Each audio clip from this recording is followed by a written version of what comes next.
Добрый вечер. С вами Ирина Ефимова и программа «Якутия Лайв», где мы вместе с вами обсуждаем важные для республики темы.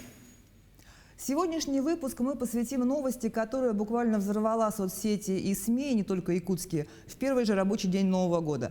Это сообщение мэра Якутска Сарданы Авксентьевой о намерении подать в отставку и одновременный призыв поддержать на предстоящих выборах кандидатуру ее первого заместителя Евгения Григорьева. 21 год назад мы уже наблюдали операцию «Преемник» на уровне страны. И сейчас якутян волнует похожий вопрос «Who is Mr. Григорьев?». Уроженец Чурапчи, член партии «Единая Россия», выпускник Бауманки и еще двух московских вузов, победитель конкурса «Лидеры России», боксер, многодетный отец, отстраненный с должности заммэра и принятый на нее обратно. Сегодня Евгений Николаевич в нашей студии ответит на мои и на ваши вопросы, которые можно задать в прямом эфире по телефону студии 8 41 12 42 14 39 или по номеру горячей линии в мессенджере WhatsApp 8 914 273 44 88. Здравствуйте, Евгений Николаевич, спасибо, что пришли. Добрый вечер. Ну, для всех эта новость стала сюрпризом, но, по крайней мере, думаю, что для вас точно нет. Вот как вам Сардана Владимировна и когда сказала, и какая была ваша реакция? Первая реакция, когда мне Сардана Владимировна сказала, по какой причине это предстоит делать, это, значит, конечно, большое переживание за дальнейшее здоровье Сарданы Владимировны. Значит, и чисто по-человечески она мне очень импонирует. Я очень переживаю за ее здоровье. Значит, ну, вторая дальнейшая реакция о том, что вот предстоит большая работа. Значит, надо работать. Сегодня Якутская городская дума официально уже приняла отставку Сарданы Владимировны, официально назначила вас исполняющим обязанности. Но вот я, насколько знаю, вы и до этого уже исполняли обязанности главы города на время больничных отпусков.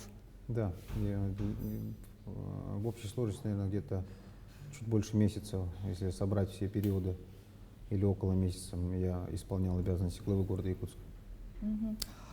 Теперь давайте немножко о вас. Вы родились в 1985 году, а первый университет свой закончили в 2008. Вы в армии служили? Нет, я в армии не служил. У меня в университете была военная кафедра в МГТУ имени Баумана. А как вообще деревенскому мальчику, то есть вы уроженец Улуса, причем даже не райцентра, а села, удалось поступить в Бауманку? Ну, здесь история, наверное, следующее, да. Я 85-го года, у меня родители оба учились в Томском университете, мать в педагогическом, отец в политехе. Они там студенческая семья, студенческий брак, и мать приезжает в гости к родне. Отец у меня сам вилюйский, значит, закончил Верхневилюйскую школу, известную, Алексеева, да, легендарного учителя Алексеева. Значит, мать после школы едет туда учиться, и они там знакомятся. Значит, мать приезжает в 85-м году сюда в гости, едет к сестре в село Деринь, и там происходят роды. Да, вот я рождаюсь в Дерине, и в 5 месяцев мои родители переезжают в город, на кварт.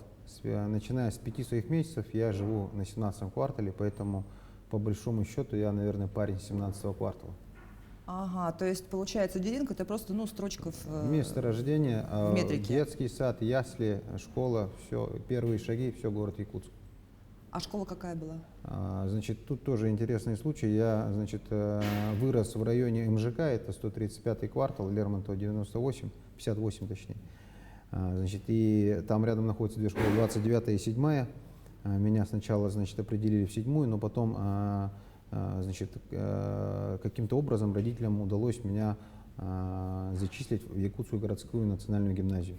И с 1 по 6 класс я, хотя 1 сентября пошел в 7-ю школу, я отучился, потом уже в 1 классе перешел в ЕГНГ. 5 первых лет отучился там, и с 6 класса я учился в Республиканском колледже у Ивана Ивановича Шамаева, это бывший РФМШ, и закончил РФМШ РК. Ну и, соответственно, после РФМШ уже можно было... Да, и, конечно, вот когда мы учились в школе РК, здесь огромный поклон моим учителям, которые меня учили. Действительно, нас, начиная вот с 9 класса, уже настраивали, что мы должны поступить в лучшие вузы страны. Здесь нам повезло, что у нас работал департамент были выездные приемные комиссии, и вот мы поступали по 5-6 вузов и сидели, выбирали, в какой пойти потом учиться. И вот, мой выбор за меня, вот отец сказал, что тебе надо ехать учиться в МГТУ имени Баумана. Это классическая школа, фундаментальное образование. Ну и как отец сказал, так я и сделал. Думаю, не ошибся. А следующее образование вы уже сами по себе выбирали? Да, следующее образование это уже исходя из жизненной необходимости. В Бауманском институте меня научили считать, меня научили познавать новое, если это надо. Ну и научили техническим навыкам, да, инженерной мысли. Дальше уже занимаясь своей работой, я понял, что есть необходимость развивать свои навыки в области права, правоприменения, и поэтому я уже пошел, отучился в Московской государственной юридической академии имени Кутафина. 3 года отучился там и дальше учился в Российской академии народного хозяйства и государственной службы по линии проектного управления. И в принципе я сейчас не останавливаюсь учиться, мне нравится учиться, и сегодня я тоже учусь. То есть 3 образования это 3 еще не полных, да, предел. и сейчас тоже учусь, да. А где, если не секрет? А сейчас я учусь в МГУ имени Ломоносова. Вот, забегая вперед, вы зададите вопрос, я отвечу, вот я победителем лидера России являюсь, и там одним из бонусов и подарков является образовательный грант. 1 000 000 рублей тебе дают как победителю, ты должен выбрать вуз или программу, на которой ты будешь обучаться. Я выбрал программу мастер бизнес-администрирования в экономическом факультете МГУ имени Ломоносова, и вот буквально в течение следующего месяца я должен сдать свою итоговую работу и выпуститься с МГУ имени Ломоносова. А как-то еще вот участие и победа в лидерах России повлияла?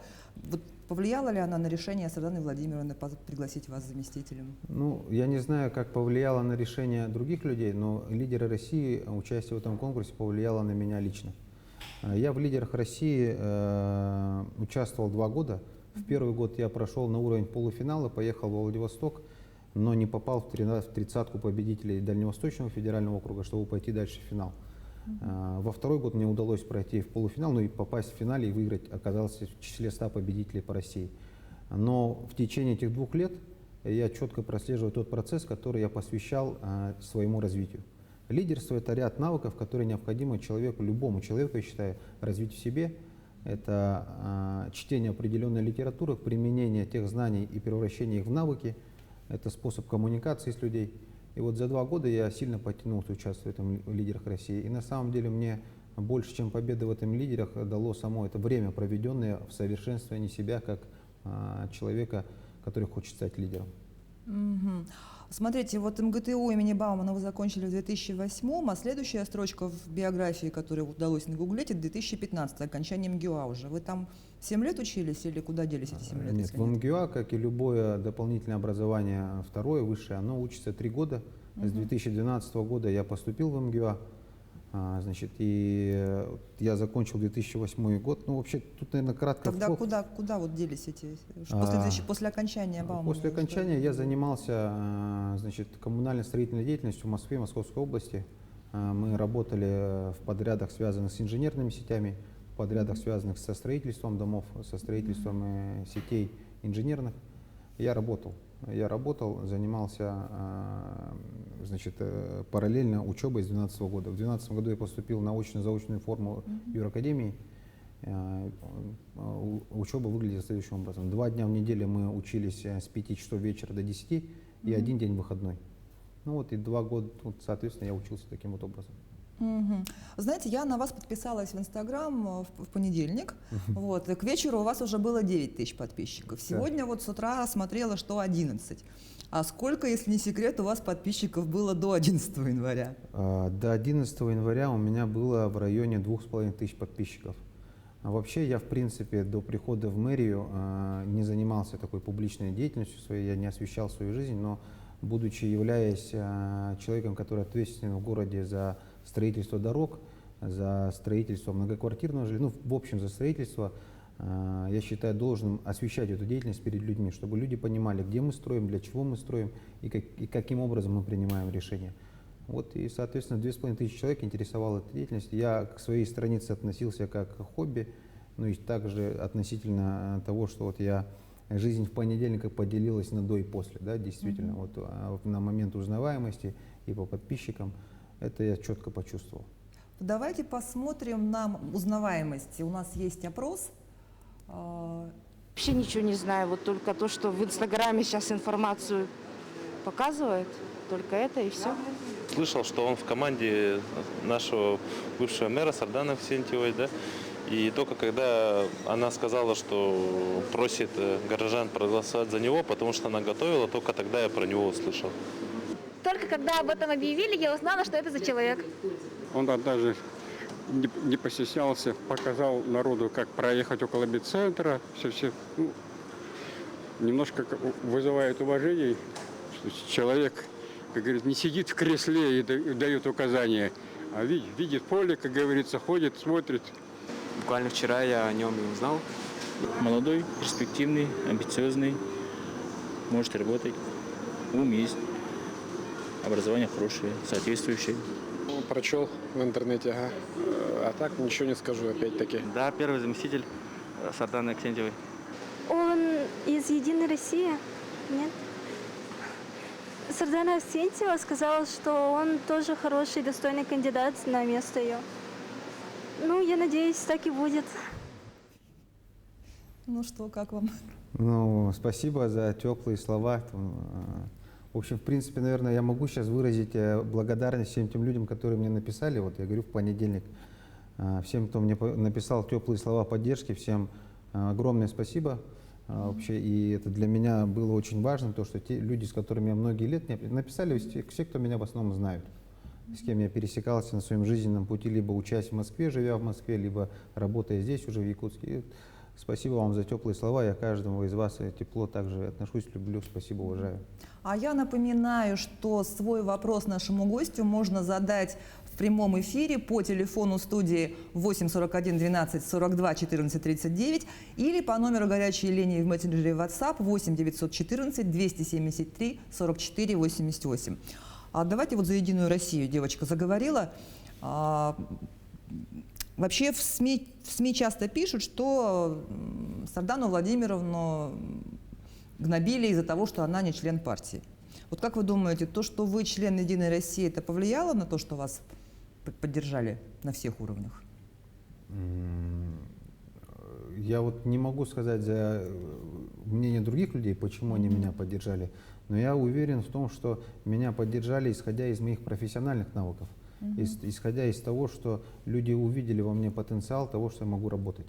И я верю в то, что в первую очередь для принятия решений нам нужно отталкиваться на способность твердо видеть текущую ситуацию и принимать правильные взвешенные решения.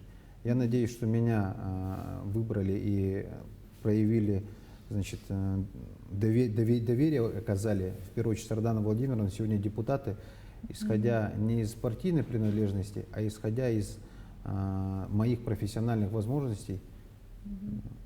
А вообще вы в партию давно вступили? В прошлом году, 19-й год. За прошлый год уже. У нас есть звонок. Алло, здравствуйте, мы вас слушаем. Здравствуйте, меня зовут Андрей.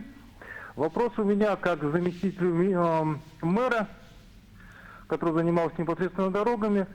В частности, у нас была, то есть есть дорога межротная, которая покрыта асфальтом, но она в очень плохом состоянии. И этим летом у нас производился ремонт, который стоял по плану, но производился ремонт с помощью песка.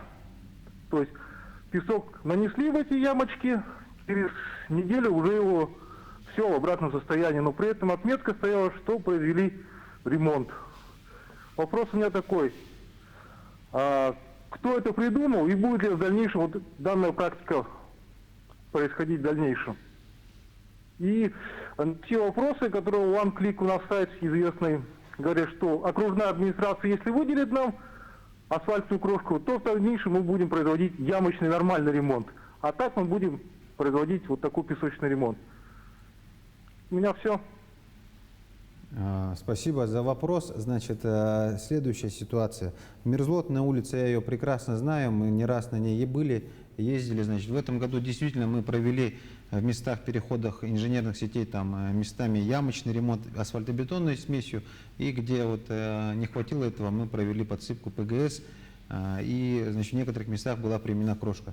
Но эта улица у нас попадает, мы хотим ее и будем ремонтировать в рамках национального проекта, мы приведем ее в должное состояние, в принципе. И, значит, касаемо того, что вот мы чем подсыпали, да, и асфальтовые крошки. Сегодня мы действительно всю ту крошку, которую мы снимаем со старого асфальта, мы ее отправляем на повторное использование в наших дорогах, которые сегодня не попадают под ремонт текущий. Это вы видели в этом году на Ильминской мы применяли, там по пригородам применяли. И надеюсь, эта же, значит, работа будет выполняться в дальнейшем. И прошу, пользуясь случаем горожан, можно, наверное, по-простому, если вдруг увидите, где продают крошку, сразу говорите либо мне, либо в администрацию. Крошку мы не продаем, крошку мы всю используем на благо горожан дальше для того, чтобы отсыпать дороги, которые не попали в национальный проект. Значит, и вот по ямочному ремонту в этом году мы порядка 6 тысяч квадратных метров провели ямочного ремонта. Ну и вот 27 улиц, которые по БКАДу ремонтировались, вы видели сами все.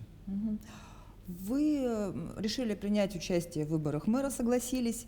Вашу кандидатуру поддержала и Сардана Авсентьева, и Айсен Николаев.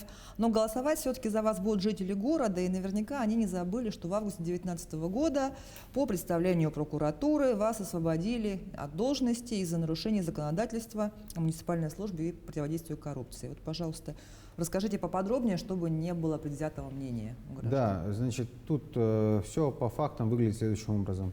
Значит, в тот момент, когда значит, арестовали предыдущего заместителя главы Василия Васильевича Гоголева, я работал в другой структуре, коммерческой структуре, и параллельно на мне числилась моя компания, которую я создал, называется «Сахапаркинг».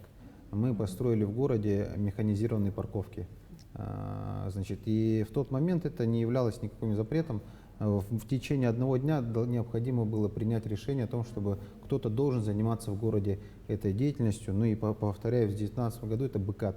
Времени раскачиваться не было. Меня приглашает Сардана Владимировна, говорит, что давай, я тебе доверяю, ты должен это сделать. Я в легком, не то что в легком шоке, я вообще в шоке, то, что предстоит делать. Я не понимал спектр задач, которых необходимо решить. В тот момент, когда разговаривал, через час я уже понимал, с чем мне надо работать. Ну и вот, соответственно, в тот же день было принято, значит, решение о выводе меня из состава учредителей всех организаций. Я, собственно говоря, все это сделал. И на момент, когда вот прокуратура начала, значит, вопрос этот, я уже все заявления были поданы о выходе из состава учредителей. Ну, значит, там долгая корпоративная процедура вывода, потом регистрация, это все в налоговой. И на данный момент там получилось так, что действительно есть вот это нарушение. Но ровно через день, когда меня уволили, это нарушение было уже, я был выведен из состава учредителя, я не занимался после этого и не занимаюсь бизнесом, я работаю исключительно на вот, муниципальной службе. Собственно говоря, вот это было исправлено, и больше претензий со стороны прокуратуры и правоохранительных органов относительно этого вопроса нет.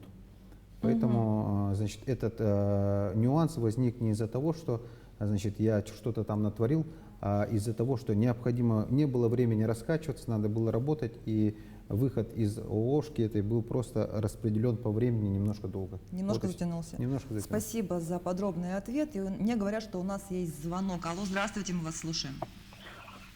Алло, добрый вечер. Добрый вечер. Ага, меня зовут Елена.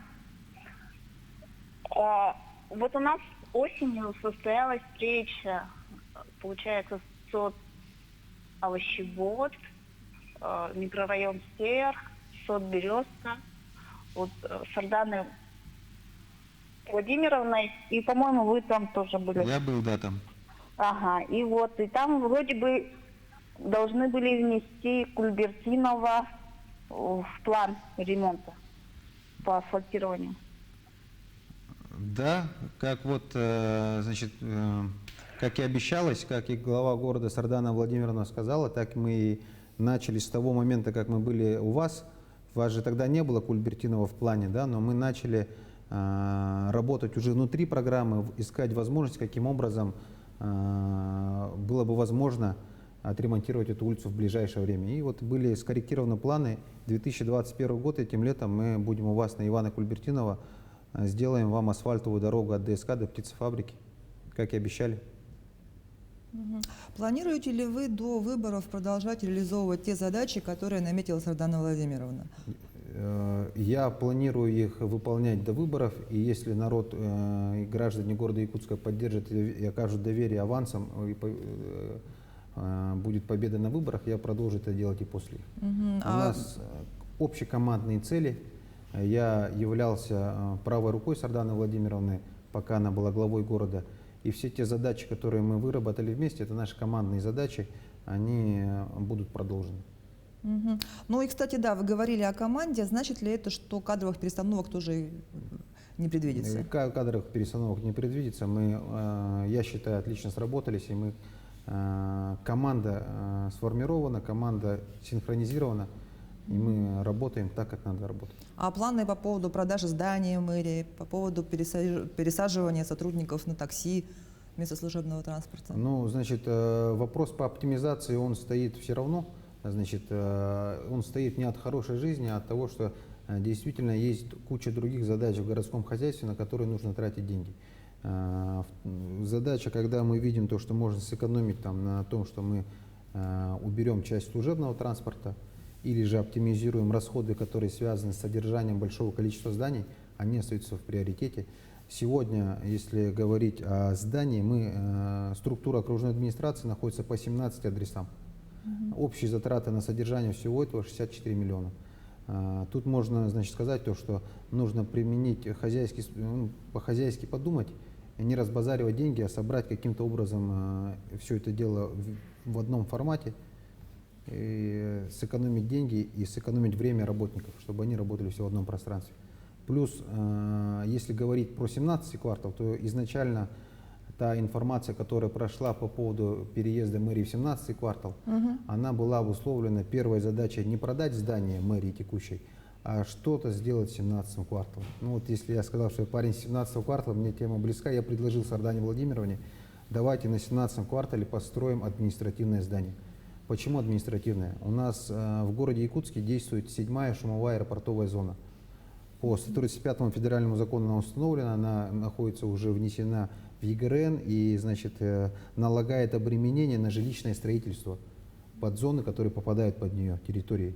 17-й квартал целиком там лежит. И в этой территории нельзя строить жилье. Вот нельзя строить жилье. Соответственно, если бы можно было строить жилье, мы бы говорили вот застройщику, снеси вот эти дома и строй здесь жилье, пожалуйста, договор развития строительной территории. Этот инструмент мы умеем работать, мы за этот год 7 договоров таких заключили. Там нельзя этого делать. Вместе с тем, что-то надо делать с 17-м кварталом. И одним из методов, как я смотрю, реальным, это построить там административное здание. Договор развития застроенной территории мы на это уже заключили, на административное здание. В прошлом году по муниципальной программе выделили 134 миллиона. И 3 дома, которые попадают под будущее административное здание, мы за муниципальные деньги в этом году переселим. И мне говорят, что у нас есть еще один звонок. Алло, здравствуйте, мы вас слушаем. Алло, мы вас слушаем. Да. Да, вы на связи со студией. Говорите, пожалуйста.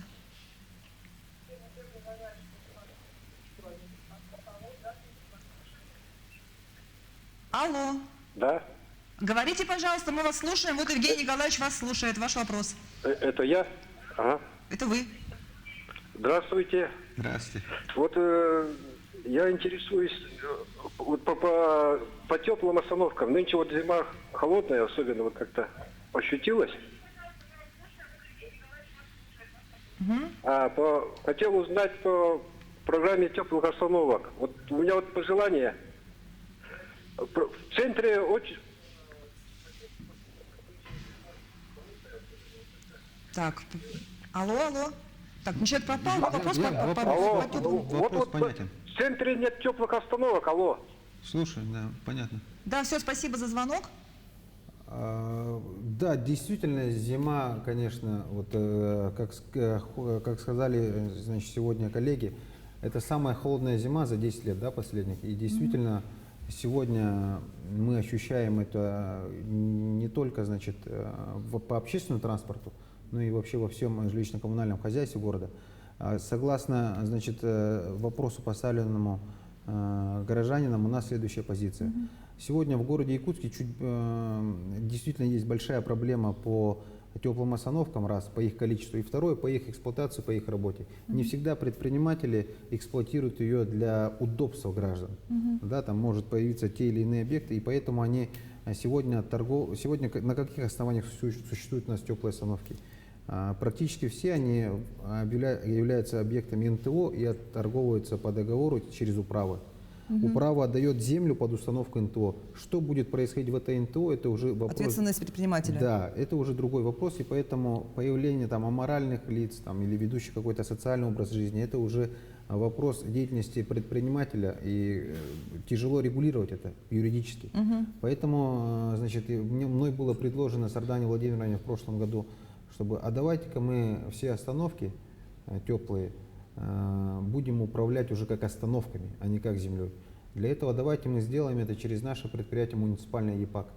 И в прошлом году мы начали работу эту, мы определили список, реестр остановок, которых есть там чуть больше 20 новых остановок будет построено. И мы хотим их построить по линии ЕПАКа, чтобы эти остановки были муниципальные, чтобы за порядок внутри этих остановок отвечал конкретный директор конкретного нашего предприятия, которого я могу вызвать, или мы можем ему сказать, что ты плохо работаешь. Смотрите, еще на WhatsApp приходят вопросы. Вот вопрос по летнему водоснабжению района Белого озера, в частности улица Ветеранская. Летнего водопровода нету, мучаемся. И ряд улиц, конечки автобуса 14, тоже нет летнего водоснабжения. Жители.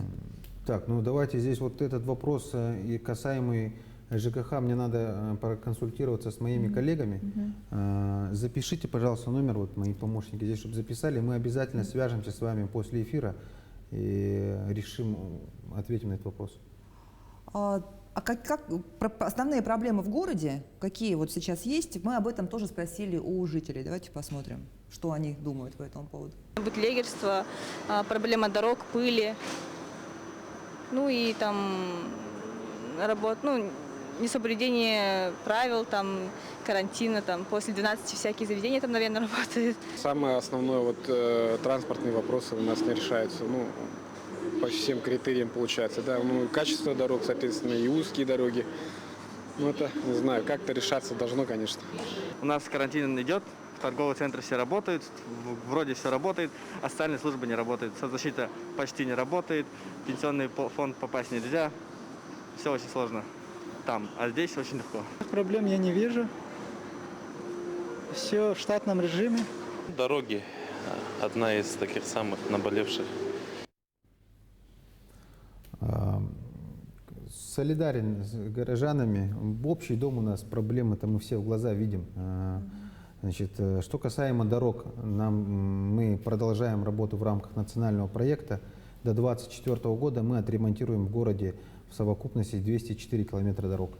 Значит, мы на 2021 год, на текущий год у нас стоит огромная задача. Просто 47 километров дорог мы должны отремонтировать. Если совокупно сумма прошлого года и позапрошлого года, это соразмерный километраж. Поэтому в этом году у нас особенно сложная задача по строительству дорог. Мы сегодня уже занимаемся этим вопросом. К слову, сегодня были у первого заместителя председателя правительства Алексея Засимовича Колодезникова по утверждению дополнительных перечня улиц, которые помимо 18 у нас уже были. Мы сегодня знаем, какие улицы мы ремонтируем, мы сегодня знаем, сколько это стоит, мы сегодня уже занимаемся допроектированием всего этого. Поэтому, дай бог, мы все нормально сделаем, и в сентябре 47 километров дорог в городе пойдет плюсом. У нас есть еще один звонок. Алло, здравствуйте, вы в прямом эфире. Здравствуйте. Здравствуйте. Это жители села Катаси, Гоголев. Мы хотели бы туда насчет спортзал. Так, проект наш был подан Минэкономики селу Катахаев. И пока не решал, не попало ни в какую программу, федеральную и республиканскую инвестиционную программу не попало. И как бы нам решить этот вопрос? Это очень большое село, сейчас порядка 6,5 тысяч жителей. Это в основном жители Лусные, наши жители. И ни одного спортзала, к сожалению, в 2016 году этот зал сгорел. и до сих пор мы живем как без зала. Это очень большая проблема для молодежи и жителей села Хатасы. Спасибо. Вопрос по спортзалу Хатасы. Вопрос вообще спорта мне близкий. Я очень сам понимаю проблему, когда негде тренироваться, это плохо. Действительно, в ПСД на ваш зал уже готово. Оно было передано в Министерство спорта. Дальше уже, значит, попало вот в процесс включения в инвестиционную программу. Вместе с тем, я хочу отметить то, что сейчас по инициативе Айсена Сергеевича ведется работа по формированию указа главы республики о социально-экономическом развитии города Якутска, и готовится новый закон. В рамках этого указа и в рамках этой работы, которая сейчас ведется между правительством и мэрией, в ближайшие 2 месяца документ должен быть сформирован. Там отдельной строкой стоит строительство круглогодичного спортзала в Хатасах. Ну, это процесс долгий, год там, и более строительства.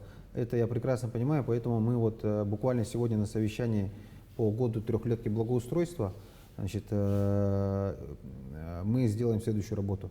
Мы обязательно в Хатасах этим летом планируем построить воркаут-площадку. Там у вас есть площадь, на которой можно организовать и футбольное поле, ну и рядом хорошую воркаут-площадку, вот, чтобы была возможность подтягиваться, ходить на брусья, и параллельно молодежь, чтобы могла собираться там и уже вокруг. Ну, то есть, по крайней мере, на свежем воздухе можно будет заниматься. Это мы этим летом сделаем этим летом уже. В рамках трехлетия благоустройства у нас деньги есть, это мы этим летом сделаем, чтобы уже... теплый спортзал будет построен. Теплый спортзал уже в рамках деятельности с республикой по указу. Да. Вот еще на WhatsApp приходит. Евгений Николаевич, прошу вас привести в порядок пешеходные переходы. Вы сами, как водитель, наверное, замечали, что сразу после съезда с кольцевых понатыкали переходы, что неудобно и опасно для пешеходов, особенно в зимнее время, когда видимость нулевая. Также на улице Жарницкого переходы выставлены на поворотах. Далее светофоры, которые включаются с кнопки пешеходами, из-за холода не срабатывают. Да, вот, кстати. Да, по кнопкам согласен. Значит, смотрите, по установке пешеходных переходов здесь ситуация следующая. У нас все вот кольца, в том числе, значит, улица Жарницкого, реконструкция, они объекты, которые имели государственную экспертизу. Значит, и по экспертизе сказано то, что вот переход находится в должном месте. Но вместе с тем, если мы на практике сейчас вот люди ставят вопрос, что они неудобные, мы рассмотрим этот вопрос на комиссии безопасности дорожного движения. Если есть необходимость там передвинуть их или как-то, мы рассмотрим вопрос. Здесь просто нужно понимать, что такие решения принимаются не мной. Давайте покороче будем отвечать. У нас есть вопрос о начале газификации села Пригородное. Что скажете? Здесь нужно... Значит, на этот вопрос отталкиваться от схемы газоснабжения, она принята, и давайте мы обсудим этот вопрос с курирующим замом и с СГХ. Номер телефона возьмем и позвоним вам, ответим. Ага. Вопрос по договору о развитии застроенных территорий, 145-й квартал.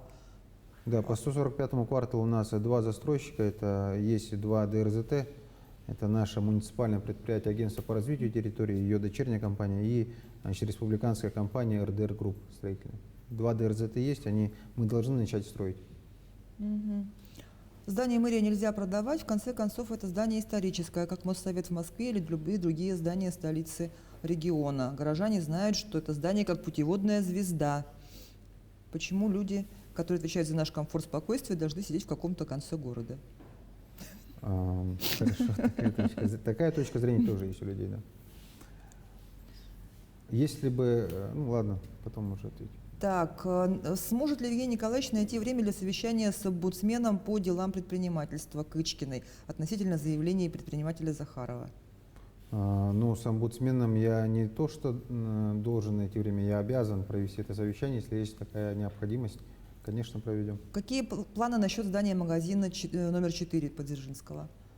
Ну, 4-й магазин имеет собственников, это необходимо решать уже совместно с собственниками, какие у них планы.